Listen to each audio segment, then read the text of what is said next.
concerned, what docket number did they follow? 00048 or What's the response 0049? of the witness if he knows? Your Honor, I don't have the so So, I cannot confirm, sir. so you do not know what NPS docket number the NBI is using whenever it files subsequent pleadings to the NBI regarding to the DOJ regarding this case. Definitely there is that IDF, there is that NPS. Hindi ko lang po, Your Honor, ma-ensure kung anong NPS number po 'yon. Ang ginagamit ninyo. Ang ginamit. Pero nandoon po 'yon, Your Honor, naka-attach po 'yon sa affidavit of investigation. Proceed, counsel. So you cannot confirm which between the two. You As of the moment, hindi ko po hawak yung Yeah, but what if we show you, as I said, what if we show you the certification dated February, two certification, can you be guided? Ask an answer, Your Honor. Counsel, Oh, he already what's- looked at the what's the documents earlier before the senator judges intervened, and he couldn't. With Mr. Witness, Mr. Attorney Lotto, what document did you peruse earlier? The annex to the impeachment complaint, right? annex to the That was the document shown to you by counsel for the respondent earlier. yes, Your Honor. Upon your perusal of that document, can you say what the NPS docket number is that NBI uses? Your Honor, isa lang ho ang nandito na IDF.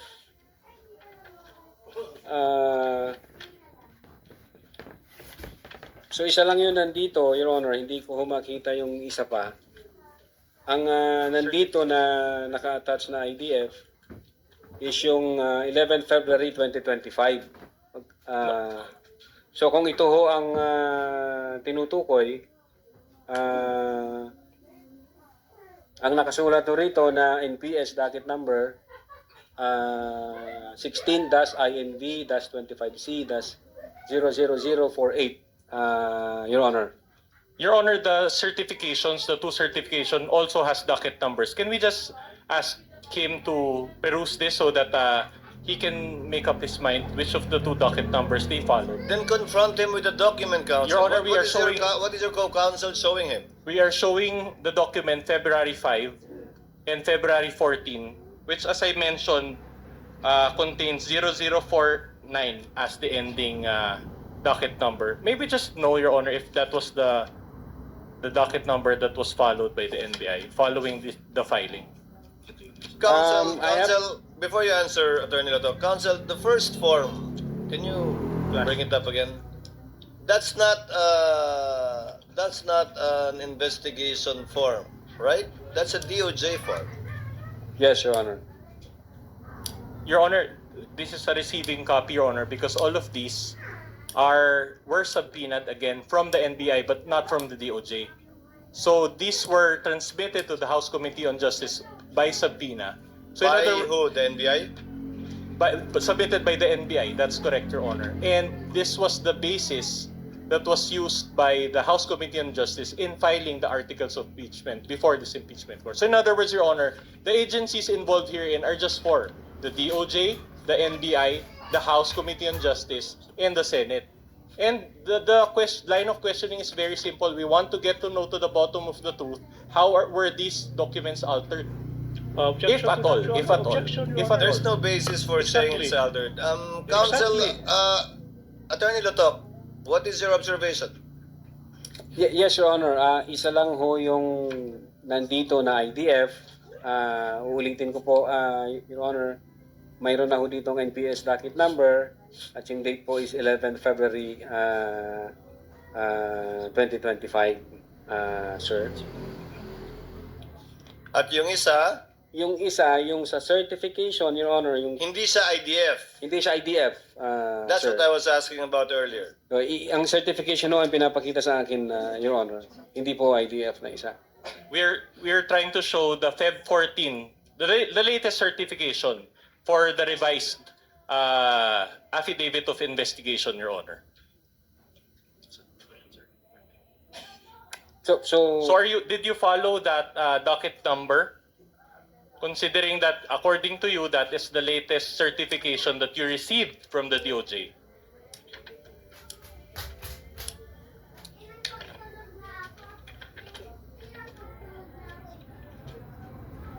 Your Honor, yung nandito na pinapakita sa akin is yung certification from the DOJ 05 February 2025 and investigation data form dated February 11, 2025.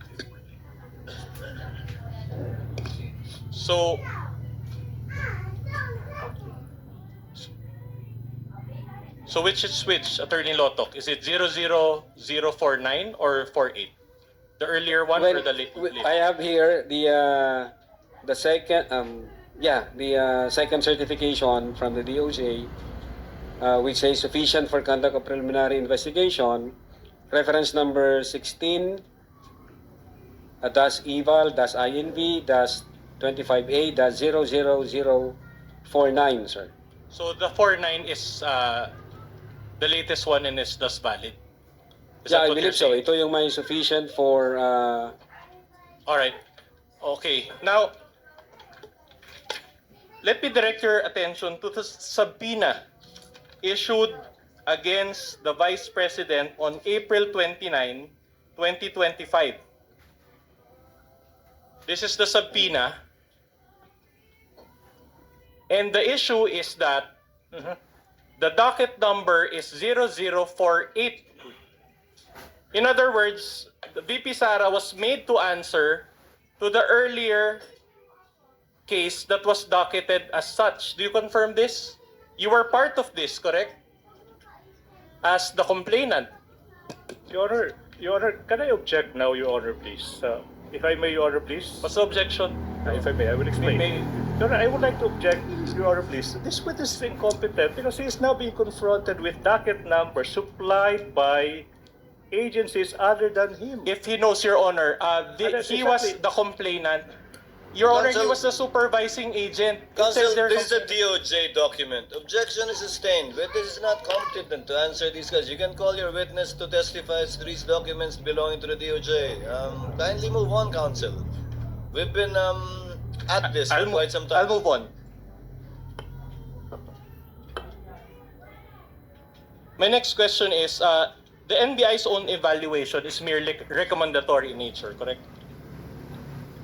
yes, Your Honor, recommendation. Okay. It is not binding upon the DOJ, correct? The DOJ will assess, Your Honor, and evaluate. All right. the But it's not recommendation. binding upon the DOJ. Now, Kindly answer the question, All right. Attorney Lotok. You're a lawyer. You know the answer to this question. yes, sir. It's not binding upon the courts, correct? If the DOJ Your report, recommendation, it's not binding upon the courts, correct? yes, Your Honor. So in Filipino, para maintindihan ng lahat, kahit sabihin ng NBI, Ask and answered, Your Honor. Ask and answered. Kahit He's just sabihin ng translating NBI na into may grave- objection. He's just translating the question into is not yet... but the same question. Alright, kahit sabihin ng NBI na may grave threats or inciting to sedition, it is not binding upon the DOJ, correct? Ask and answered. The question earlier was with respect to the courts. Correct, Your Honor. Insofar as the DOJ is concerned, Mr. Witness, Insofar as the DOJ is concerned, the DOJ will evaluate and pagkulang pa ho yung mga the question requirements. are your findings binding on the DOJ? Not necessary, Your Honor. So no. No. Alright, so in other words, rekomendasyon lang ang kayang ibigay ng NBI, correct? Ask and answered. Ask and Ito- answered, all right. counsel. In fact, you attended hearings before the House Committee on Justice in April of this year, correct? I think so. Nag-appear ako. You Hindi ko lang appeared, sigurado okay. kung anong date yun. Okay. Your Honor, I would like to object to this, Your Honor, please. Your Honor, this Asked and witness is- answered, Your Honor. No, wait. Can I move on He's to being the point? confronted Counsel, with... kindly wait for the Your Honor, counsel. this for is the highly prosecutor. improper. This could fly if this is a committee on justice hearing, but this, with all due respect, is still a court of law. You cannot present clippings like that and confront the witness with that. That's not proper. You should be presenting documents. You cannot do props. Your Honor, please, this is highly irregular. Ask questions, elicit facts from this witness. Don't use props. Can I get Can I get a ruling on that, Your Honor? Because this Counsel is for the purpose of... is not yet Correct. asking any question. He's just laying the basis by asking if he attended previous hearings in the House to test the credibility, perhaps to elicit either contradictory statements or confirmatory statements. Counsel, please proceed. And one of the committee members there, I think it was Representative Sendanya, even asked for the elements of inciting to sedition. Do you recall that? I think so, sir. He also asked for the elements of grave threats, correct? Yeah, if I remember it right, wala hong, hindi ho ako ang tinanong yata. All right. Sir. It was another person, but also from Yeah. the NBI, correct? I think so, sir. All right. And the NBI explained the elements of these felonies during that hearing, correct? Hindi ho ako nag-explain noon. But sir. another person from the NBI did, and you were present, correct? I think so, sir. In fact, Representative Luistro even asked that the salient portions of your affidavit of investigation be flashed on the screen during that hearing, correct? If you can recall.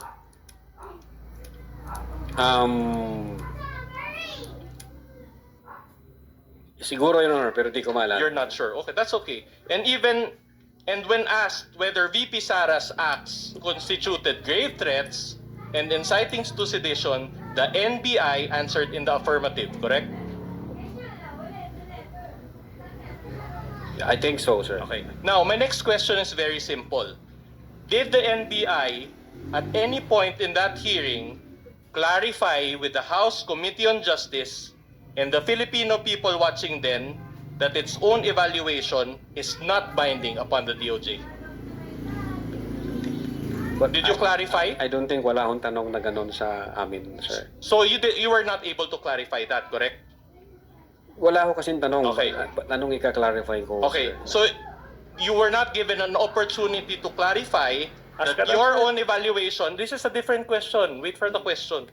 That this is not binding upon the courts. So was there an opportunity for you to explain that it was not binding upon the courts? Wala akong question doon. All right. sa amin, sir. So in other words, there was no opportunity in that hearing to clarify that your evaluation was mere recommendatory. Ask and answer, Your Honor, please. 4 times over. No, the first Same question was point. binding upon the DOJ. The next question is binding upon the courts. The next question is the nature of the recommendation. Did you clarify at any point in that hearing that your recommendation was merely recommendatory? The question was, did he clarify or not? Answer kindly, Attorney Latok. Wala pong question sa amin na ganon, sir. So, wala akong kaming na-clarify doon. Very well. Let's do that now.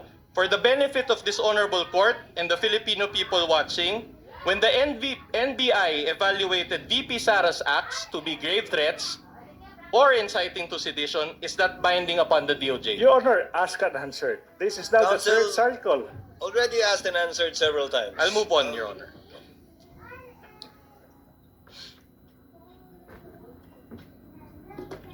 Will you agree with me that according to our laws, the authority to determine guilt or innocence of a person lies with the courts, Yes, sir. not with the DOJ, Yes, sir. not with the NBI? Yes, sir. Your Honor, Sir. I will now object now, Your Honor, please. Your If Honor, I may he's explain, competent Your Honor, enough to answer. Your Honor, he already If I may- answered. Counsel, kindly settle down. I know it's late and I know both parties are Can tired. I- Kindly wait for the chair to recognize you before speaking. If I may be recognized, Your Yes, Honor, please. I am Attorney now Ligutan. objecting on the ground of relevance of this series of questions. The defense might forget that we are an impeachment court. Okay? And whatever the DOJ may rule on, whatever the court may rule on, the same complaints filed by the NBI against the Vice President, it has no bearing to these impeachment complaints. What I'm saying is, the issues in this case, the question is, did the Vice President betray public trusts? When she declared before the public that she already contracted a Your Honor, person- objection, Wait, Ebon Cross, Your Honor. I'm This is yet not the done. proper venue for I any was- manifestation on Let the part of the Let the prosecution. counsel finish. What?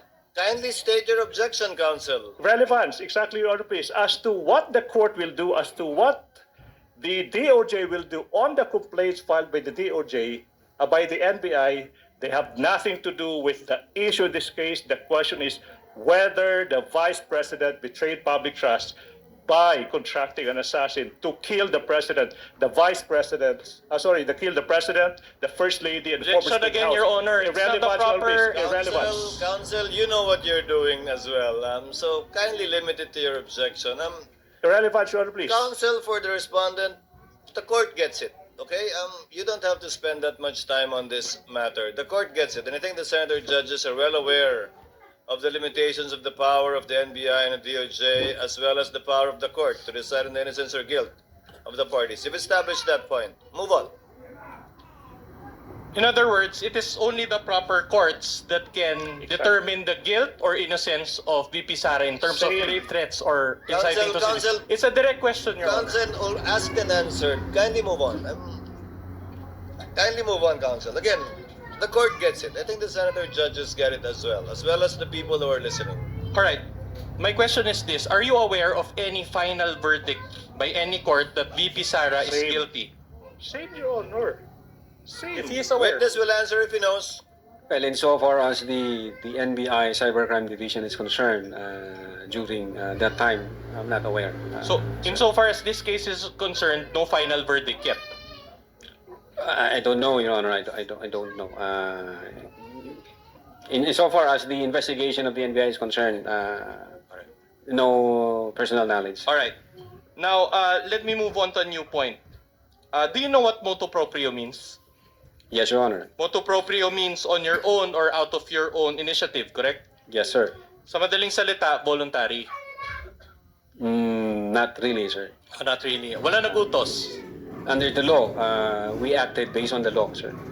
Because it is our primary jurisdiction to undertake investigation should there be a threat against the security or assault against the person of the President, the Vice President, the Senate President, the Speaker of the House, and the Chief Justice. Very well. Now, my question is this. Insofar as this case is concerned, did the NBI conduct an investigation motu proprio? Yes, Your Honor. The fact, kanino, Your Honor, yung sinatanong nyo? Conduct an investigation, kanino po? Insofar as this case is concerned, did you conduct a case motu proprio? Your Honor, the NBI conducted an investigation motu proprio on November 23, 2024. And on that same date, Your Honor, the Department of Justice directed the NBI to conduct an investigation on the matter. So, partly motu proprio, partly directed by the DOJ. Is that what you're saying? No, Your Honor. No, Your Honor. With or without the directive from the DOJ, the NBI has primary jurisdiction on that case, and therefore we can investigate on that particular case. Yeah, but a while ago, during your direct examination, you admitted that the DOJ secretary directed you, correct? During that day, yes sir. After na ma-instruct ako ng direktor na mag-imbestiga, then thereafter the Department of Justice directed the NBI na mag-conduct ng investigation. And did you follow that directive? Well, it's the Department of Justice. Why should not I follow, sir? Aren't you an independent body? Well, Your Honor, under the law, Republic Act 10867, it states there that the Department of Justice can direct the NBI to conduct any investigation when the public interest so requires, sir. Okay, so the NBI is under the DOJ, correct? Definitely, sir. And the DOJ is under the Office of the President, correct?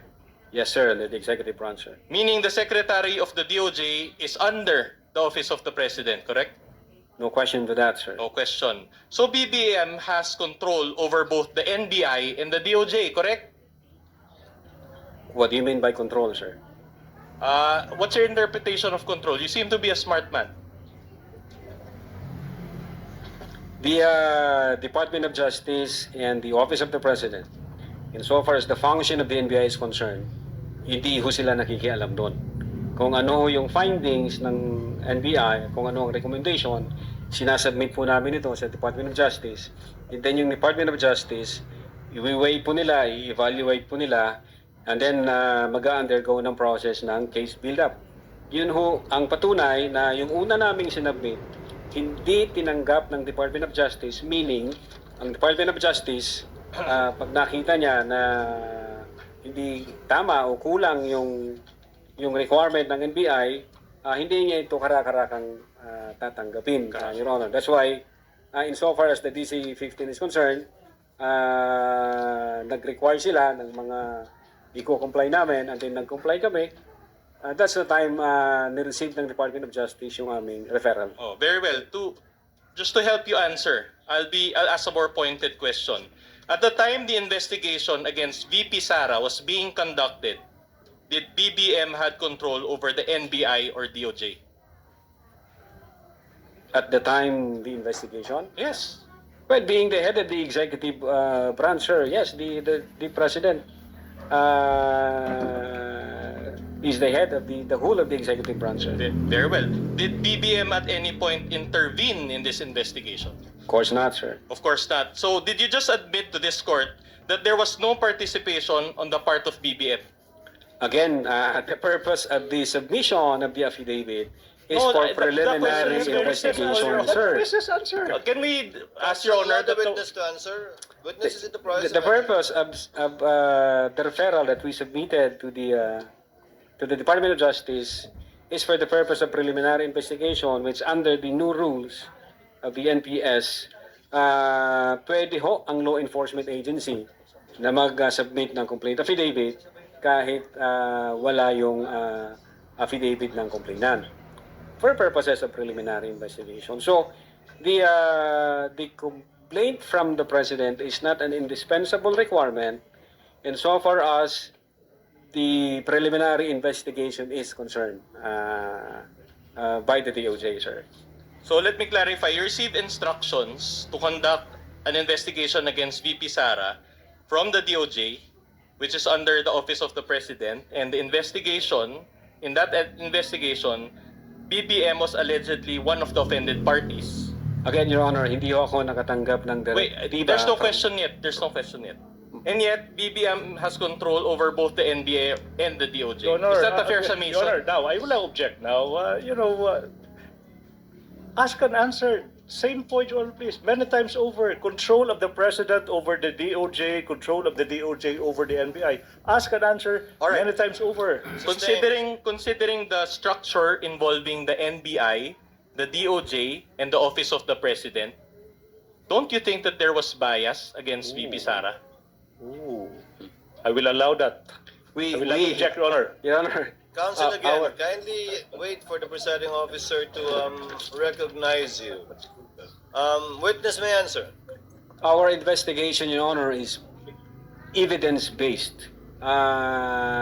Nung pinag-usapan ho namin ito, nung ina-analyze ho namin ito, nung nag-follow kami ng mga phases at analysis, we believe and we agree that among ourselves na buo ang ebidensya, kompleto ang ebidensya, na-comply natin yung requirement ng prima facie case with reasonable certainty of conviction. And so sinabit ho namin yan sa DOJ na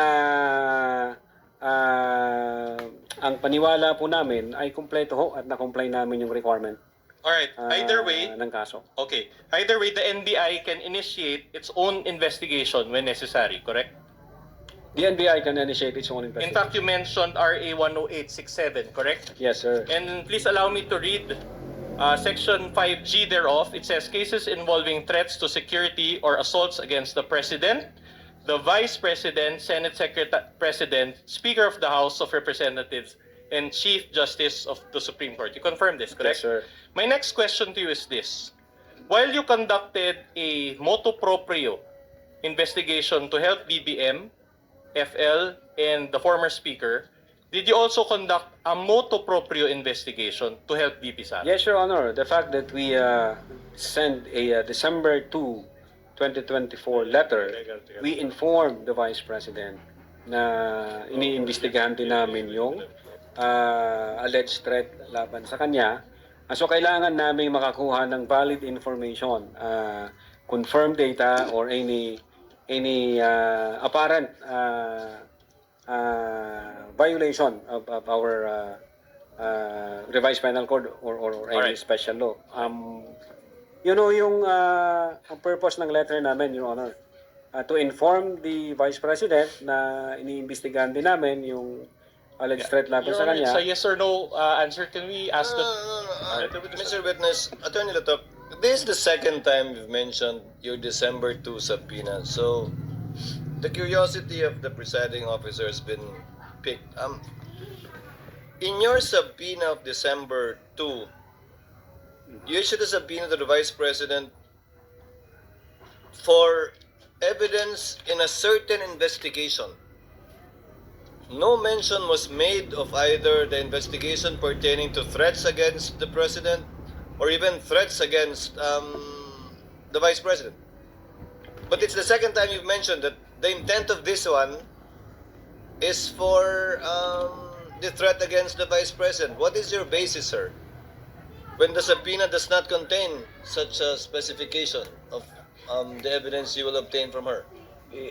Your Honor, yung subpoena, nakafocus po yan doon sa investigation namin on the alleged grave threats at inciting to sedition during that time.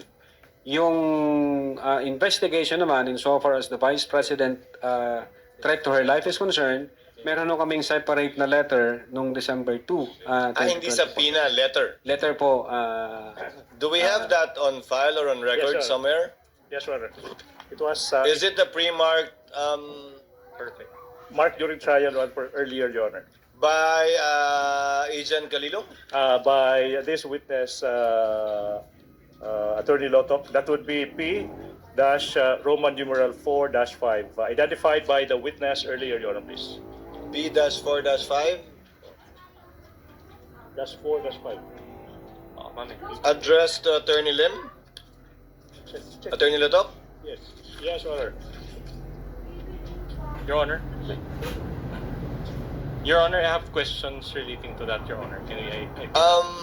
Just to clarify from the witness, are you referring, Attorney Lotop, to the letter addressed to Attorney Lim, signed by Assistant Director Ricarte? Yes, Your Honor. Assistant Director. This is the one that's referring to the alleged attempt of NBI to investigate the threats against the Vice President. Yes po, Your Honor. Okay. Counsel, you may proceed. Alright. In fact, since we're on the topic, let me direct your attention to that NBI letter issued by Glenn Ricarte dated December 2, 2024. Again, for the perusal of the Senator Judges, this is pages 155 to 158 of the AOI's Annex G9. You confirm this? That this was sent out to the Vice President? Saan ba? This is, we have this document, Your Honor, signed by AD Glenn Ricarte, dated 02 December 2024. Alright, and Sir. do you confirm that the date is December 2, 2024? Based on this document, sir, yes. Alright, let me read, and read with me please, the last two paragraphs. And I'll try to be very clear. It says here, we are hoping that we have assisted you properly. Can we flash that, please? Baba pa. Yan, sa baba. Yeah, we are hoping that we have assisted you properly. We would be grateful if the Vice President will visit the NBI and participate on the ongoing investigation. As the schedule of her appearance, she is anticipated to appear on, can you read the date please? 11 November 2024 at 10 a.m. at the Office of the Director, National Bureau of Investigation. So you provided the date, you provided the time and the place where VP Sara is supposed to appear, correct? Your Honor, this No, is... the answer is very Since simple. Just ang asking. nakasign po rito yung assistant director at wala akong personal knowledge, I think this is time po kasi nga nag-reply ang lawyer ng Vice Presidente. Attorney Lotok, either you have personal knowledge or not, but neither can you say typo. If you don't have personal knowledge, you cannot say typo. Yes, Your Honor. Sorry, Your Honor. So which is it? It's... I believe So you don't have personal I don't have knowledge? personal knowledge, Your Honor. Hindi po ako ang Okay. sumulat sa letter na to. Okay. Again, Your Honor, this is an attachment of his the affiant's or the witness's own affidavit of investigation. I understand, Your Honor, and he has been very repetitive on this, that there are documents there that he did not sign. But when you attach something to your own affidavit, Your Honor, you're supposed to at least review them. And clearly, he did not review, and he's even the head. He mentioned that he's the supervisor. Objection, Now, my Your next Honor. question is this. Objection. Laying a value to the testimony of the witness. That's improper. You ask him questions. Don't Wait, add value. Kindly Don't add ask value. a question, counsel. You stated a while ago that the reason why you did not pursue VP Sara's investigation in order to help her was because of her non-appearance, correct? We issued two subpoenas. So the first one, and then No, I'm not asking we give her a you. chance again to give us information, and then she did not appear for the second time. But- Sir. But you said it wasn't, the second one was not a subpoena, it was a letter, correct? Well, the letter is the basis that we conducted motu proprio investigation on the alleged threat against the Vice President. The purpose of the two subpoena is also base sa usapan namin ng then Director Jaime B. Santiago. Pag nag-appear ang Vice Presidente, tatanungin din po ng Director namin, Ma'am, pwede mo bang i-share sa amin ano yung threat sa life mo? Baka meron kang information na pwede namin pagsimulan. Yeah, but Counsel, allow the presiding officer. Sir, you referred to the letter and the subpoena. As I pointed out earlier, the subpoena does not make mention that you're asking for evidence about the threats against the Vice President. You just said in your subpoena for information regarding what is under investigation by your office. Now, in this letter that you referred to, signed by Assistant Director Ricarte, Yes, sir. nowhere can Okay. I find too that you're asking the Vice President information about the threat against her. You quoted several instances about the Vice President's statement Yeah. against the President, but I cannot see a reference to the threat against the Vice President. Now you're telling me again that you intended to ask her when she comes. Yes, but if I may answer po, Your Of Honor. course, sir, please. Thank you. Yes, Your Honor. Kung pwede ko pong basahin. Please, sir. Kindly guide us po. Quote, this Bureau wishes her well, and we would acknowledge if she can find a convenient time to visit the NBI, since according to her, she received threats on her life as well. As part of its mandate, the NBI would like to inform her that we are also investigating on the said threats. Her appearance to the NBI will aid us in the expeditious investigation on the said threats, Your Honor. And then this is the basis for the issuance of your two subpoenas against her. Hindi po. Ang dalawang subpoena, Your Honor, is para dun ho sa grave threats and inciting to sedition. Para doon na po. Opo, yun po yung purpose ng dalawang subpoena. Letter lang yung sa kanya tungkol sa threat sa kanya. Yes po, Your Honor. Letter lang Bagaman sa sa kanya. sulat na to, binanggit nyo rin yung threat niya laban sa Pangulo. O ibang sulat po yun. Your Honor, in-explain ho namin dito kasi doon ho sa may letter ho na sinubmit ang lawyer ni VP, nagtatanong ho siya kung pwedeng makakuha ng copy ng complaint. And then kung ano yung mga itinatanong at itatanong ng NBI sa kanya, in-explain ho dito sa letter na to kung ano yung nature ng complaint. Yung mga allegation laban sa kanya. Opo, Your Honor. Thank you, Attorney Lotok. Thank you. Counsel, you may proceed. But the long and short of it, in that December 2024 letter, you provided a November schedule, correct? Again, I cannot answer to that. Ang signatory ho ang makakasagot, sir. So in other words, she could not have attended that November 11, 2024 because as of the date of the letter, it was already December 2, 2024, correct? Well, Your Honor, yung second letter na sinubmit ng lawyer niya, ang sabi nila doon, the Vice President is confident that the NBI will conduct an investigation on the alleged threat against her life. Yeah, but despite this error, Do you still maintain that the investigation that you conducted was thorough? You used that word a while ago. Investigation on the alleged threat against the Vice Correct. President. We are looking, Your Honor, for a validated information, confirmed information para ho meron kaming pagsimulan. But insofar as my office is concerned, since hindi na ho ako may hawak dyan, baka ho merong ibang tinask ang aming director para dyan, sir. So as early as December 2, 2024, the NBI has been investigating regarding the threats against VP Sara. Correct? When we issued the first subpoena and then when we issued the letter dated 02 December 2024, ang intensyon ho namin noon, i-inform namin siya na nag-iimbestiga din kami, ma'am. Kaya lang, kailangan ho namin ng valid at validated information para ho mapagsimulan namin. Oh, mali lang yung schedule na nabigay doon sa Vice Again, President. wala akong personal knowledge dun sa scheduling, Yeah. sir. Oh no, after more than 1.5 years of investigation, has the NBI come up with a recommendation? We Ask said- and answered, Your Honor. Ask and No. answered. Kanina pa. No. Recommendation on the Witness threats may against answer. VP Sara. Witness Withdrawn, may withdrawn. answer. This is the investigation pertaining to the threats against the Vice President's life. Okay, thank you, Your Honor.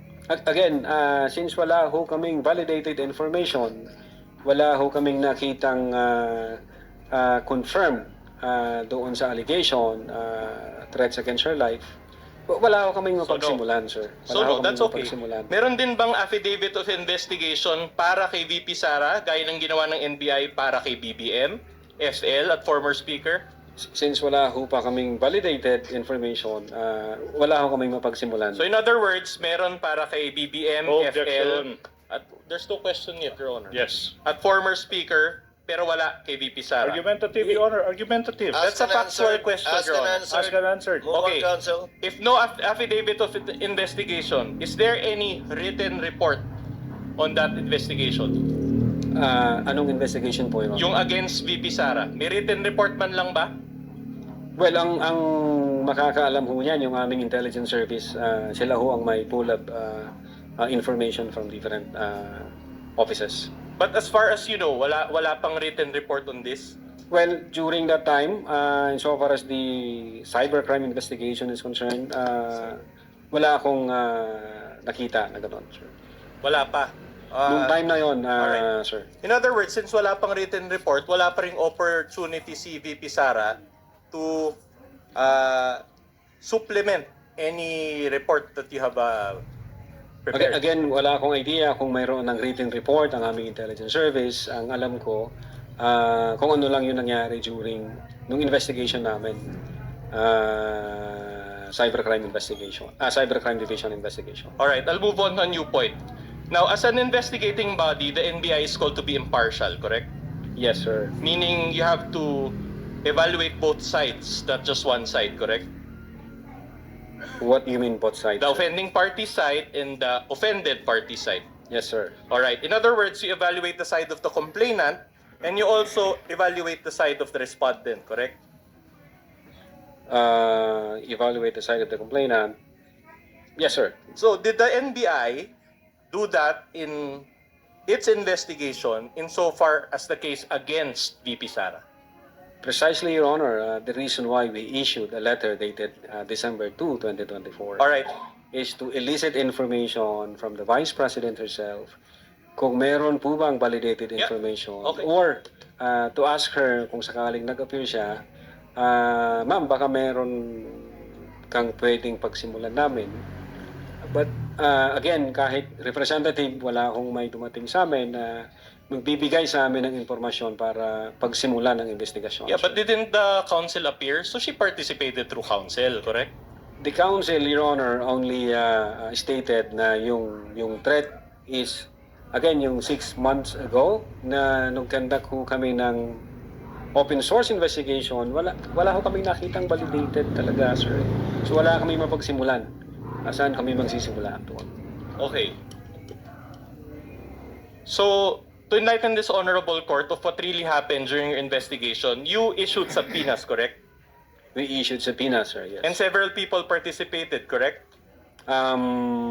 media personalities. Yes, I will go to that. I'll just answer the question first, yes or no. At least 4 people, correct? We issued subpoena, yes, sir. Reyes of Philippine Daily Inquirer attended with counsel. You confirm this? I think so, sir. Mendoza of Manila Times also attended with counsel. It was reported to. Reported to I you. think Magsambol and Reyes. Yeah, Yun alright. yung report sa akin ni Agent Kalilong, sir. How about Rubrico of SMNI? Yeah, yung 6 ho na yan, as far as I know, na issue namin ng subpoena, I think yung iba dyan, hindi ho nag-appear kasi yung isa nasa China, meron siyang parang I'm not asking about understanding. those. I'm just asking about The the witness is people in the that process of answering participated. the question. Counsel, witness is in the process of answering. Let him finish. Are you done, Attorney Lotok? Yes, Your Honor. All right, Proceed, counsel. and these people were interviewed by NBI agents, correct? By NBI agents, sir. Okay, the NBI agents included Kalilong, correct? Yes, sir. For Magsambol and Reyes, Geran for Mendoza. Yes, sir. I think. All right, but Asuncion for Rubrico, correct? Yes, Assumption also. All right, and the Q&A was recorded, correct? Yeah, I think may transcript yata. All right, very well. Sir. After the interviews, the NBI agents executed affidavits, correct? Yes, sir. They Attesting to the interviews conducted. Yes, sir. Let's go through the minutes of the meeting attached to the affidavit of investigation. There were 4 sets of minutes of the meeting, correct? 1 for Reyes, 1 for Mendoza, 1 for Magsambol, and 1 for Rubrico. Do you confirm this? May I check first the document, sir? Your Honor, may we ask, Your Honor, that my co-counsel confronts the witness, not the prosecution's counsel. This is our turn, Your Honor. And we want to use the official copy, which is the the impeachment court's copy, Your Honor. So we don't know what copy the prosecution's lawyer is confronting the witness with. Counsel will please comply. Ano yun? All right. So minutes of the meeting. So there were 4 sets, 1 for Reyes, 1 for Mendoza, 1 for Magsambol, and 1 for Rubrico. Now, based on the minutes of the meeting, May I check first, sir? okay, go ahead. Yeah, them sir, yes. Make them sir, yes.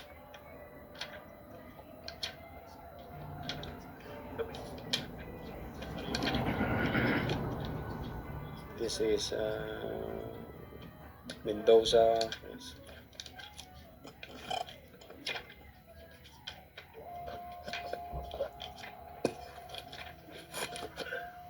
This is Magsambol.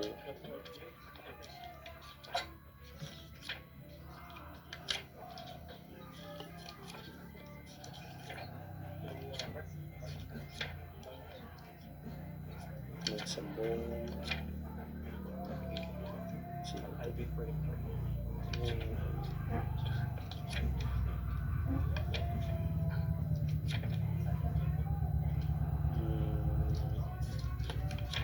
Rubrico.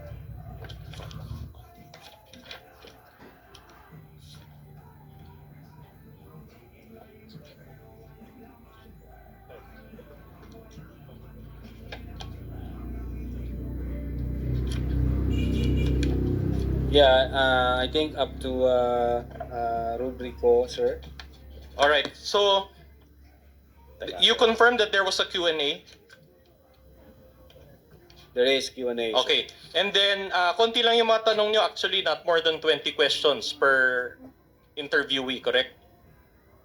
20 questions. Sir. All right. And how long did the interviews last, if you know? I think ang report sa akin nag-appear sila, nag-participate sila sa interview, but dun sa timeline, no personal knowledge, sir. All right. Nakakasagot nito yung mismo yung nag-interview, sir. Okay, but in that interview, they were asked about their personal knowledge on the November 23, 2024 press con, correct?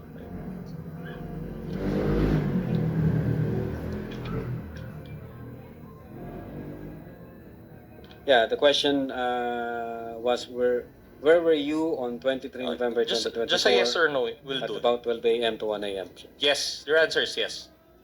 There is that Okay. question. Now, during this interview, according to the minutes also that you're now perusing, a video of the press con was shown, correct? Mm,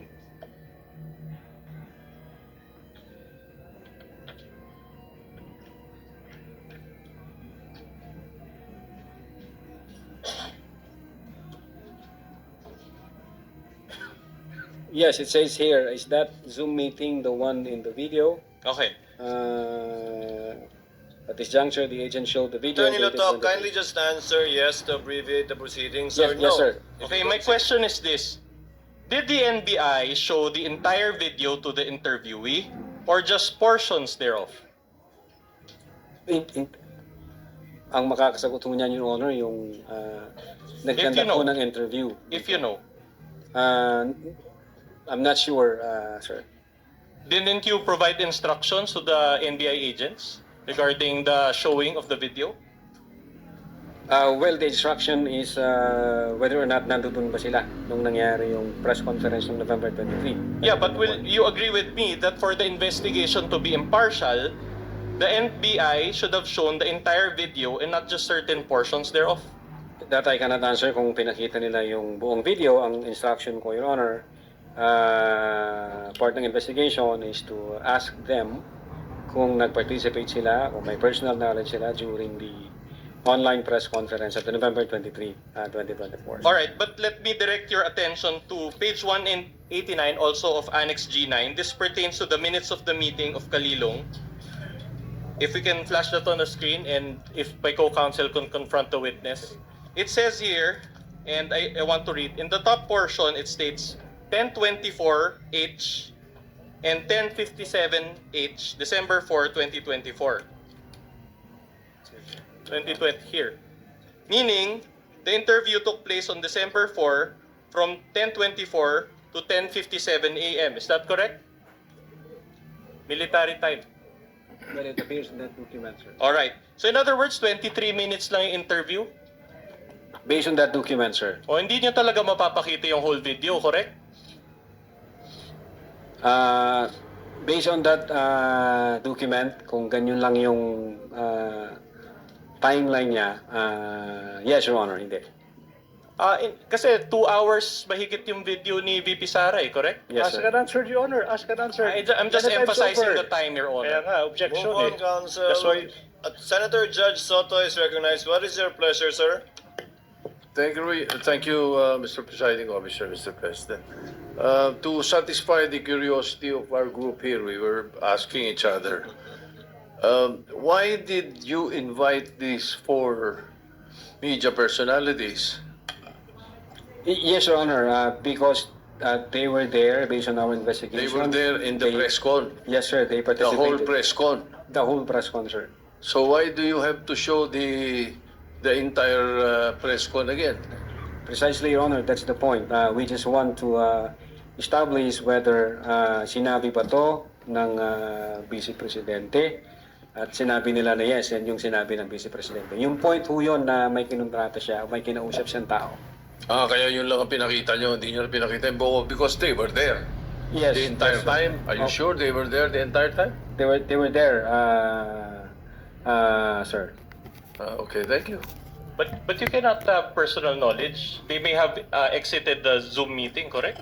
Yeah, You cannot say for certain. Yung nakita ko dun sa video, ang pinakahuling nag-exit, I think 3 yata yun, sir. Yeah, pero most of the time nandun ho yung mga media personalities, nagtanong po sila, nag-inquire po sila, at nag-participate po sila doon.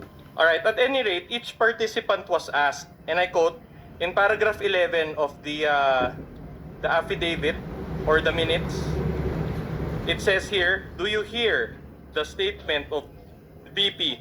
Yes, wag ka mag-alala ma'am sa security ko kasi pinausap na ako, which ends in, and then he said yes, correct? Yeah, base rito, yes. sir. Okay. So sa madaling salita, insofar as the interviews conducted by the NBI wala nang tanong tungkol sa ibang statement ni VP Sara noong press con, tama? Yeah, base dito sa document. Alright, yan lang ang ito yung tinanong nyo, tanong, sir. tama? Yan lang ang statement na yan ang tinanong nyo. Base sa document, sir. Didn't you have enough time to ask about other statements made by VP Sara in order to establish context? Your Honor, Oh, yes or no, if you can, Wait, please. let the witness answer. Your Honor. The presiding officer already directed a more responsive answer. Your Honor, nung November 26 video, No. nakita ho namin na may admission na ginawa, ni-reiterate ng Vice No, that's President. not my question. My question Let the is, witness did you answer, have Your enough Honor. time to ask That is his about... answer. No. Attorney Lotok, the question was, did you show any other video or parts of the video other than this one? Based on the document, sir, ito lang ho yung mga tinanong kung Yan lang ano ang yung tinanong na nandoon sa part ng document. video. Walang ibang part ng video. Based on the document. Based on the document, ito lang po, Your Honor. Okay. All right, in other words, the agents focus only on this one statement by VP Sara, correct? Based on the interview, And sir. the Q&A used a targeted question, correct? Based on the document, sir, based on the interview, we asked them kung nandoon sila, kung nag-participate sila, o kung narinig pa nila yung utterances na yun. All right, the whole video was around 2 hours and 26 minutes. Now, if my math is correct, that is 60 minutes per hour, so 120 minutes plus 26 minutes, so a total of 146 minutes total, more or less. And are you telling this court that the portion shown was just about 1 minute? Ask and answer, Your Honor, please. Ask you and question answer, The same counsel. topic many times over. Counsel, I understand that you're trying to emphasize a point, but to manage the court's time, kindly move on to your next question. So you think that by showing only a portion of the video, that portion was taken out of context? Your Honor, If you know. we authenticated the whole video and we saw what happened on that online press conference, sir. All right. By the way, did the interviewee sign the minutes of the meeting?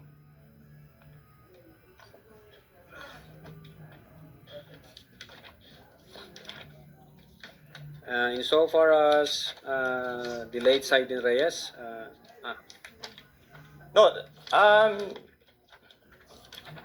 If you know, I'll go through it one by one. But I think may huli yata na walang pirma yung isa namin. oh, can we investigator. direct your? But you know, as a lawyer, that if a document is unsigned, that document will be treated as a mere scrap of paper. Correct? Yes, Your Honor. All right. So that is the standard operating procedure, correct? That you sign the document, correct? I Yes or don't know no? kung Yes yung or no? tama yung ibinigay na docs. Ang signatory ho dyan, si Attorney Asuncion. Yeah. In fact, Possibly. let us show that document for the benefit of this court. Can Yan ho we- yung Yeah, let me kaapat na direct your docs. attention to pages 203 to 207 of Annex G9. This pertains to the minutes of the meeting involving rubrico of SMNI. Can we display first the first page? So the interviewer was Ria Vanessa Asuncion. Yes, sir. Hindi pa siya, ayan o. So hindi pa siya sure kung good morning or good afternoon. What's the relevance, Your Honor? And she conducted the interview, correct? It first saw that document, sir. Yes. All right, but let's go on to the signature page now. So, in other words, Jason, there appears to be a signature above the name Jason Rubrico. All right. Can you state for the record whether Attorney Ria Vanessa Diaz Asuncion signed this document? In that document, no signature by Attorney Ria Vanessa. So, wasn't this a failure to observe SOP on your part?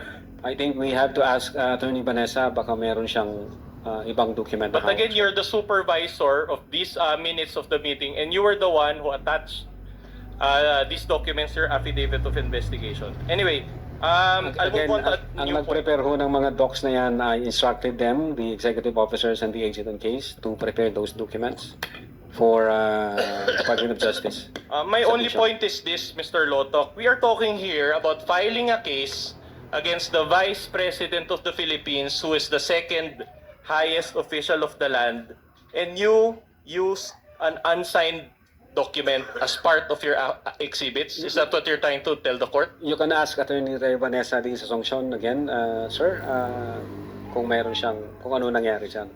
So far as I am concerned, kompleto ho yung tatlo, 1, 2, 3, ito ho yung pang-apat. Alright. Siguro kailangan kong tanungin si XO kung ano nangyari. Alright, so let's go through the affidavits that were executed after the interviews. Okay, pahabol na ito lahat, tama? Kasi this was pursuant to the FEP 5 certification eh. So hinabol niyo ito lahat, tama? Hindi hinabol, kinumply ho namin yung requirement ng DOJ. You want to use the term nag-comply. Okay, sige. The interviews were in November to December 2024, but the affidavits were in February 10, 2025, correct? Again, Your Honor, ano? Yung mga interview mismo, November to December 2024, kinandak. Pero yung mga affidavits attesting to those interviews, February of 2025 na in-execute, tama? Based sa document, sir. At any rate, this was made pursuant to the FEP 5 DOJ certification, correct? Can I see the document, sir? Okay. First. Affidavit, yeah.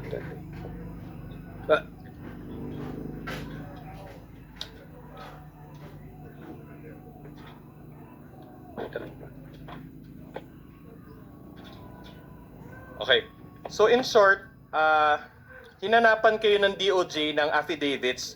That's why you attach additional ones to the revised affidavit of investigation. Is that what happened? Again, the affidavit was not revised.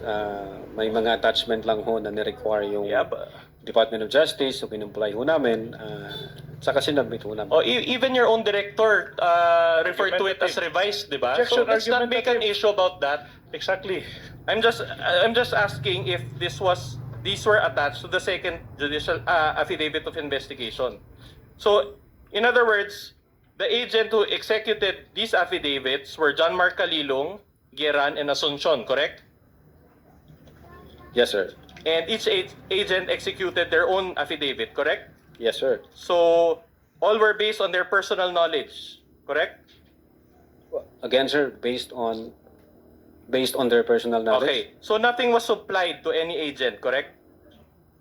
I don't understand the question, sir. So, nothing was supplied. Ibig sabihin, hindi binigay sa kahit anong agent yung isusulat niya doon sa affidavit. Independent nila ginawa lahat yan. Yung affidavit ng mga Correct, agent? yes. Yes, sir. Alright, Basta doon sa so kanilang- in other words, what you're telling this court is that these are bona fide affidavits and not template affidavits, correct? Bona fide and not what, sir? Template, yung hindi pinirmahan lang basta. Well, I think you can ask, sir,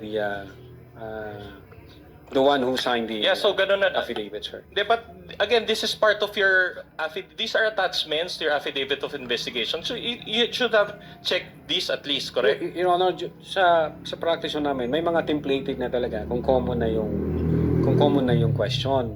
Ginagawa ho talaga yon. Okay. Now, para ma-clarify ho kayo, pwede nyo hong tanungin Thank you. yung Thank you. So signatory. in other words, use template affidavits. Let me direct your attention to the affidavit of John Mark Calilong, pages 170 to 171, of the Articles of Impeachments G9. Allow me to read a portion of its paragraph. 5, it says there, no joke. Can we flash that on the screen? It says there, no joke, nagbili na ako. Yeah, sige. Can we focus on that part? Yan. So, here. Yan. So, no joke, nagbili na ako mama here on the bottom portion. Nagbiling na ako mama pag namatay ako. Alright? Do you confirm that there is a typographical error in the spelling of ma'am, which was incorrectly spelled as mama? Your Honor, if with all due respect, Your Honor, please, what's the relevance of a typographical error from being We will mom to demonstrate that, Your mama? Honor. I'm just laying the basis. What's the relevance? On a Typographical short error. leash, counsel, show the connection and relevance. Can we confirm first, Your Honor, if he confirms that there's a typographical error on Calilong's affidavit? I think since the signatories here are Agent Calilong and Attorney Vanang Luben, sila ho makakasagot. Alright, so we cannot confirm. So let me direct your attention to the affidavit of Geran, Agent Angeli Jean Geran, pages 178 to 179 of AOI's Annex G9. Again, let me read from paragraph 5 as well. It says here, can we zoom that portion? No joke, no joke. Nagbiling na ako, mama. Pag namatay ako. So, do you confirm that there's also a typographical error in the spelling of the word ma'am, which Yeah. was also incorrectly spelled as mama? You can ask the one who signed this affidavit, sir. So you cannot confirm also? You ask, you can Alright. ask, Your Honor, the one who signed. One last, pages 199 to 200 of Annex G9 as well. This is now the affidavit of Priya Asuncion. Can I go to paragraph 5 also? Oh, no joke, no joke. Nagbili na ako, mama. Can you also confirm that there's a typographical error in the spelling of Yeah. ma'am, which was also incorrectly spelled as mama? Again, you can ask the one who signed the Alright, so affidavit. in other words, all three affidavits contain the exact typographical error of the word mama, same paragraph number, and do you still maintain that these affidavits were independently executed? Mr. Presiding Officer. Before I recognize Senator Judge Zubiri, Counsel, I think inamin naman na ni Attorney Lotok na may mga templates sila. Kumbaga, may mga dekahon silang affidavits. Tama ba, Attorney Lotok? Opo, Your Honor. Yes, So, Your Honor. posibleng isa to sa mga dekahon yung affidavit? Is Yeah. that possible? Yes, Your Honor. Kasi same lang ho yung utterances eh. Siguro yung pag-copy-paste dyan, kung ano yung unang na-copy-paste doon sa yung utterance, yun na ho yung... Kaya, so, kasi parehong number 5, parehong mama. Di ba? Meaning, may point naman si Attorney, may point naman yung counsel for respondent. So, it's possible that isa to sa mga dekahon yung affidavit. Yes, Sabihin Your nila Honor. Attorney, Senator Judge Zubiri, what is your pleasure, sir? Kung sa Bisaya pa, Your Honor, murag abogado. But yes, no, we appreciate the fastidiousness of the good counsel for the defendant on looking at all these particular issues. But due to the lateness of the hour, Your Honor, and I've been being egged by my colleagues here, we've been here for 6 hours, 2 p.m. to 8 p.m. May we request maybe counsel for the defense or the body that we just adjourn tonight and continue tomorrow, because all these details, after a while, I'm sure these gentlemen and ladies, both for the counsel and for the prosecution, has not even eaten dinner, and many of them are probably tired from sitting, as I am tired from sitting for 6 hours. May we take that break, Your Honor, and just continue tomorrow at 2 p.m. For the continuance of the impeachment court, Your Honor. Thank you. May I know how much longer is the cross of counsel for the respondent? Before I answer that question, Your Honor, we just manifest that this is the first time that the Vice President, through counsel, is confronting the witnesses against her. Of course, she did not participate during the House Committee on Justice for the reasons that were already stated in our petition for certiorari. Understood. So, to answer that question, about halfway, Your Honor. We're not cutting short your time to cross-examine counsel. We're just simply inquiring to find out if you can either simply wait for it to finish or continue tomorrow. We're okay with either, Your Honor, but to also indulge Senator Judge Subiri, we can have a continuance. Your Honor. Okay, there being no objection on the part of the counsel for respondent, given that we're cutting for tonight his cross-examination.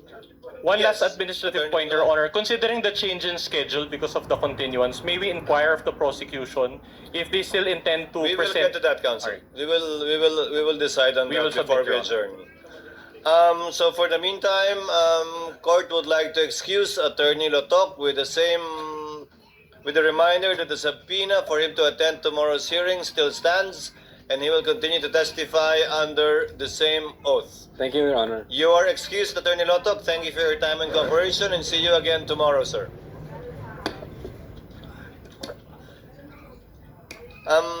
For some administrative matters, we are in receipt of the memorandum from the counsel for the respondents with respect to the issuance of subpoena for bank records and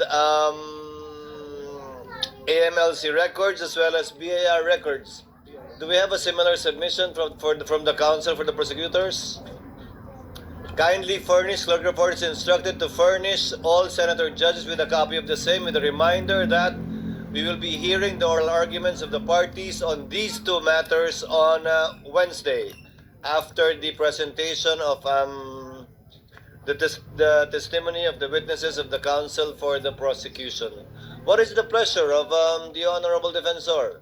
We have no other matters to discuss, Your Honor. We will await the final ruling of the court. Chair would like to recognize that Senate President Gatchalian. Thank you, Mr. Presiding Officer. Pursuant to our discussion earlier on the subpoena for